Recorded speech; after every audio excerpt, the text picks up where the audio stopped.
आप सुनिएगा ध्यान से, बड़े महापुरुष का वचन है, जो सिद्ध महापुरुष है। उन्होंने अपने किसी एक शिष्य के लिए लिखा, श्री हरि शरणम पत्र। बहुत जोर की बात, हम बड़ा एकांत में पढ़ा तो लगा जो चीज जैसे अपने को मीठी लगे ना, तो फिर अपने जनों को परोसी जाती है। ऐसे हमको अच्छा लगा, इसलिए बात हम इसी में आपका उत्तर भी हो जाएगा। मनुष्य जीवन का चरम और परम एकमात्र उद्देश्य है मोक्ष, भगवत प्राप्ति या भगवत प्रेम प्राप्ति। तीन बातें रखी गई, मोक्ष प्राप्ति या भगवत प्राप्ति या भगवत प्रेम प्राप्ति। ये मनुष्य जीवन का चरम और परम लक्ष्य है। जिस मनुष्य जीवन इस महान उद्देश्य की पूर्ति की साधना में लगा दिया गया, वही मनुष्य जीवन धन्य हुआ, सार्थक हुआ, अन्यथा बेकार गया। मनुष्य जीवन में जो भी आपके पास मिला हुआ है, प्रत्येक सामग्री, जैसे बुद्धि, मन, इंद्रियां, धन, परिवार, समय, विद्या, विवेक, ये सब केवल भगवत प्राप्ति के लिए मिला है। मनुष्य जीवन में आपको जो कुछ भी मिला हुआ है वो केवल भगवत प्राप्ति के लिए मिला हुआ है। तो आपको पूरा प्रयत्न करके इन सब का प्रयोग भगवत प्राप्ति के लिए ही करना चाहिए। यही मनुष्य जीवन की सार्थकता है। अब भगवत प्राप्ति के लिए इनका हम प्रयोग क्या करें? मन, बुद्धि, धन जो भी हमें मिला है, तो बोले मन से निरंतर श्री भगवान के नाम का, रूप का, गुण का चिंतन करो। वाणी से भगवान के नाम का कीर्तन करो, भगवान की लीला कथा को कहो, गाओ। और शरीर से जितने भी कार्य होते हैं, जो भी कार्य होते हैं, वो सब भगवान की हम पूजा कर रहे हैं, ऐसी भावना से उस कर्म को भगवान को समर्पित कर दो। प्राणी मात्र में, चाहे वो स्त्री हो या पुरुष हो, जड़ हो या चैतन्य हो, सब में भगवान है। ऐसी भावना से अच्छी तरह जो तुम्हारे सामने आ जाए उसकी सेवा करो। जो तुम्हारे सामने आ जाए अच्छी तरह सेवा करो। जैसे कोई आपसे बात पूछ रहा है तो बहुत अच्छी तरह उत्तर दीजिए। कोई बीमार है, हो सके तो आप उसकी अच्छी सेवा कीजिए। सब में भगवान विराजमान है। कोई प्यासा है, पानी ला के दे दिया। हम यात्रा में जा रहे हैं, बैठे हैं हम अपने सीट पर, रिजर्व सीट है, लेकिन कोई हमें वृद्ध दिखाई दे रहा है, हम खड़े हो जाते हैं, उसे बैठा देते हैं। सब में भगवत भावना करके कि हमारे भगवान सब जीवों में विराजमान है। जहां जैसी जिसको आवश्यकता हो अच्छी तरह से सेवा करो। समस्त जीवों में भगवान विराजमान है, ऐसी भावना करके यदि सेवा करोगे तो तुम्हारे हृदय में भगवान प्रकाशित हो जाएंगे। जब सबके हृदयों में भगवान देखा जाता है तो अपने हृदय में भगवान दिखाई देने लगते हैं। सदा सबकी यथा योग्य सेवा करनी चाहिए, पर किसी से अपनी सेवा नहीं करानी चाहिए। जब तक शरीर अपना काम करे तब तक अपनी किसी से सेवा नहीं करानी चाहिए। अपने पैर दबवाना, अपने कपड़े धुलवाना या अपने लिए कोई भी कार्य, अपनी सेवा स्वयं करे और दूसरों की सेवा करने का उत्साह रखे। सदा सबकी यथा योग्य सेवा करनी चाहिए, अपनी सेवा नहीं करानी चाहिए। अगर भगवत प्राप्ति करना है तो मान देना चाहिए, दूसरों से मान लेना नहीं चाहिए। सत्कार करना चाहिए, दूसरे से सत्कार कराने की इच्छा नहीं रखनी चाहिए।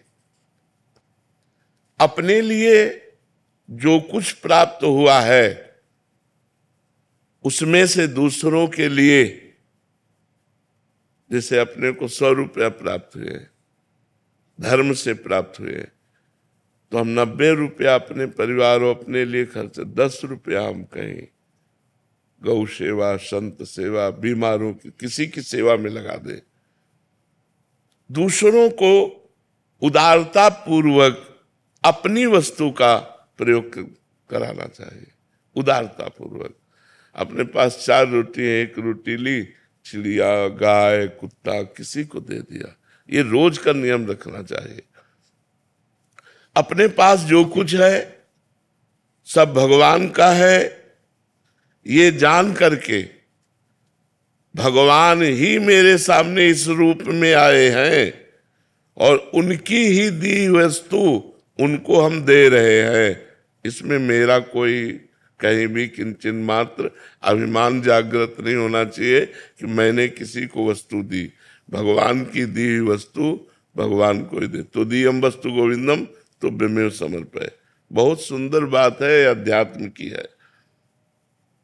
अगर हम दूसरों का उपकार करते हैं, दूसरों को वस्तु देते हैं, दूसरों की सेवा करते हैं, तो हमें नम्रता बढ़नी चाहिए, अभिमान नहीं।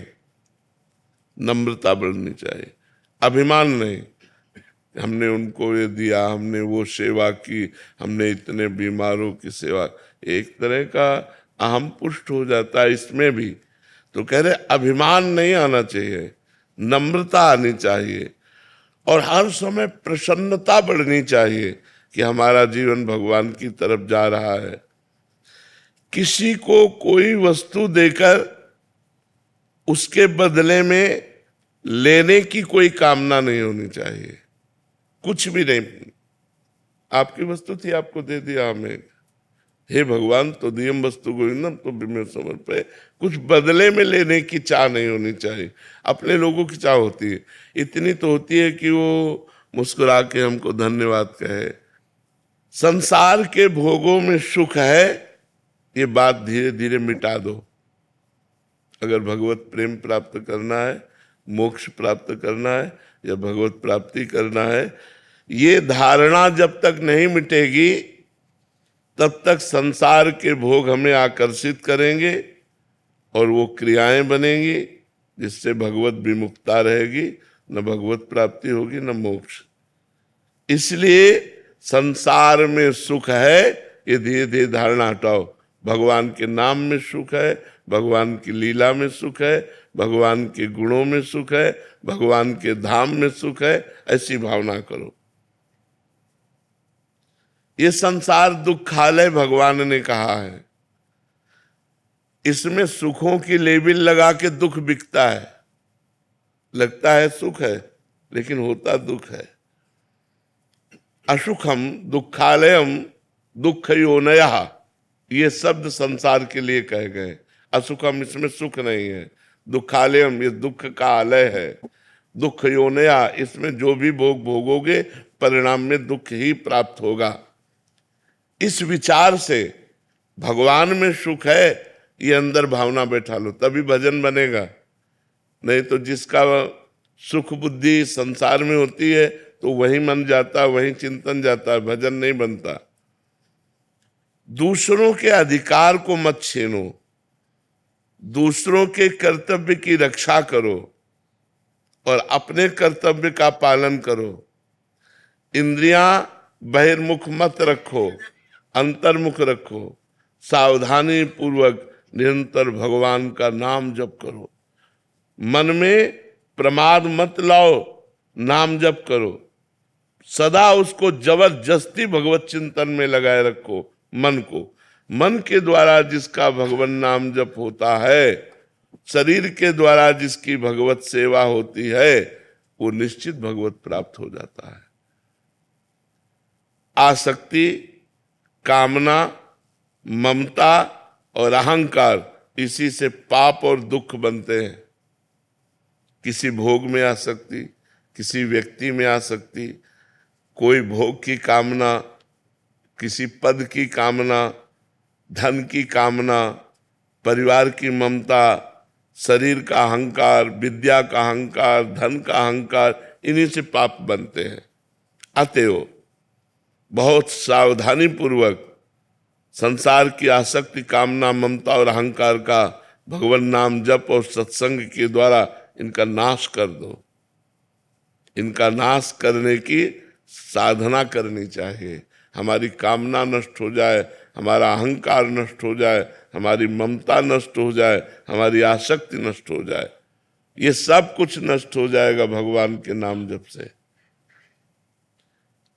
कामना भगवत प्रेम की करो कि हे भगवान आपसे हमें प्रेम हो जाए, हे भगवान आप हमें मिल जाओ।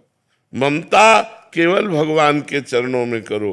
अहंकार इस बात का करो कि मैं भगवान का हूं, मैं भगवान का दास हूं, मैं भगवान का सखा हूं, भगवान मेरे पिता, मैं उनका पुत्र हूं, भगवान मेरे स्वामी, मैं उनका सेवक हूं। ऐसी ये जो दूषित आसक्ति है, कामना है, ममता है, अहंकार है, जब तक इसका नाश नहीं होगा तब तक ना भगवत प्रेम प्राप्त होगा, न मोक्ष प्राप्त होगा, न भगवत प्राप्ति होगी।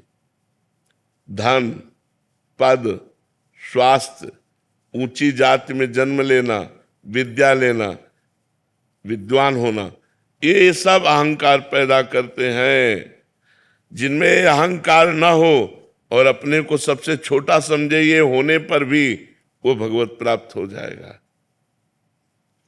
किसी भी प्राणी से कभी द्वेष तो करो मती, तुमसे जो द्वेष करे उससे मित्रता का व्यवहार करो। बड़ा कठिन है भगवत प्राप्ति का मार्ग। किसी भी प्राणी से द्वेष करो मती, वो तुमसे द्वेष करे तो तुम मित्रता का व्यवहार करो। वो हमसे द्वेष कर रहा है और हम उससे मित्रता का व्यवहार करें, तभी भगवत प्राप्ति होगी, तभी भगवत प्रेम प्राप्त होगा। जब तुम्हें दुख दे, ये बिल्कुल उल्टा है।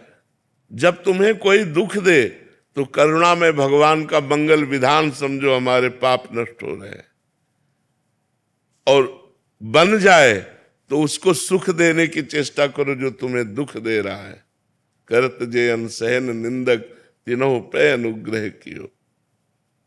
देखो शरीर से प्राण कब चले जाए पता नहीं, इसलिए पूरी तैयारी कर लो जिससे इसी जन्म में जितना हमारा जीवन है इसी में भगवत प्राप्ति हो जाए। यदि भगवान की प्राप्ति नहीं हुई तो न जाने किस योनि में जाना पड़ेगा, न जाने कहाँ कहाँ हमें घूमना पड़ेगा, नरक स्वर्ग अपवर्ग कहाँ कहाँ भागना पड़ेगा। तुम्हें हम नियम बताते हैं, आवश्यक हो तो बोलना, नहीं तो मौन रहना भगवत प्राप्ति के लिए। कभी किसी की निंदा हो रही हो तो कान में अंगुली डाल लेना, निंदा मत सुनना। तुम तो निंदा करना मत, पर दूसरा अगर कोई निंदा कर रहा हो तो कान में अंगुली डाल ले, किसी की निंदा न सुने। कटु भाषण मत बोलना, क्रोध मत करना, किसी का तिरस्कार करते हुए कोई आचरण मत ऐसा करना, अभिमान की भाषा में न बोलना। जहां तक बने कम बोलो या मौन रहो, कम बोलो, विचार के बोलो या मौन रहो। तुम्हारा व्यवहार नम्र होना चाहिए, ये भगवत प्राप्ति करना है। संसार से वैराग्य, भगवान के चरणों में अनुराग, ये दो बातें अभी उल्टा है हमारा। भगवत चरणों में प्रेम तभी उत्पन्न होता है हम सावधानी पूर्वक अपने एक एक सेकेंड समय को, जो बहुत मूल्यवान है, वो भगवान में लगाएं। प्राय एकांतिक में यही सब बातें होती है। एक एक सेकेंड को भगवान के चिंतन। पता नहीं मृत्यु कौन से सेकेंड में आ जाए, पता नहीं कब हमारी मृत्यु। अगर हमारा भगवान का नाम चल रहा है तो हम भगवत प्राप्त हो जाएंगे। अतः जीवन का एक क्षण भी प्रमाद, आलस्य में, प्रपंच की बातों में नहीं व्यतीत करना चाहिए। सावधानी पूर्वक नाम जप करना चाहिए। हमको जो व्यवहार बुरा लगता है, वैसा बात वैसा व्यवहार कभी दूसरों के साथ हम ना करें। भगवान से सदैव मांगते रहो, ये प्रभु तुम्हारी जैसी इच्छा हो, हमारे लिए वैसा विधान करो, बस इस जन्म में आप मिल जाओ। चाहे हमें दुख का विधान करो, चाहे सुख का विधान करो, पर इस जन्म में आप मिल जाओ। प्रभु आपसे विलग होने वाली मैं कामना करूं तो कभी पूरी मत करना, आपसे मिलन वाली कामना पूर्ति हो जाए। हमारा इतना ही काम अब केवल रह गया है, शरीर से जितनी चेष्टा करें वो भगवान के लिए, मन से भगवान का चिंतन, मुख में भगवान का नाम जप, बस इसी से सब कुछ हो जाएगा। संसार से वैराग्य हो जाएगा, भगवान में अनुराग हो जाएगा, भगवत प्राप्ति हो जाएगी। जीवन का अंतिम समय आते आते पता नहीं कैसी स्थिति हो, कैंसर हो जाए कि किडनी फेल हो जाए, क्या आज स्वस्थ है, आज ही हम भगवान की प्राप्ति का नियम लें। वाणी से कम बोलेंगे, कान से किसी की निंदा नहीं सुनेंगे, शरीर से दूसरों की सेवा करेंगे, सब में भगवान ऐसी भावना करेंगे, निरंतर नाम जप करेंगे। इसी से हमें भगवत प्राप्ति, भगवत प्रेम और मोक्ष जो चाहेंगे वो प्राप्त हो जाएगा। जी।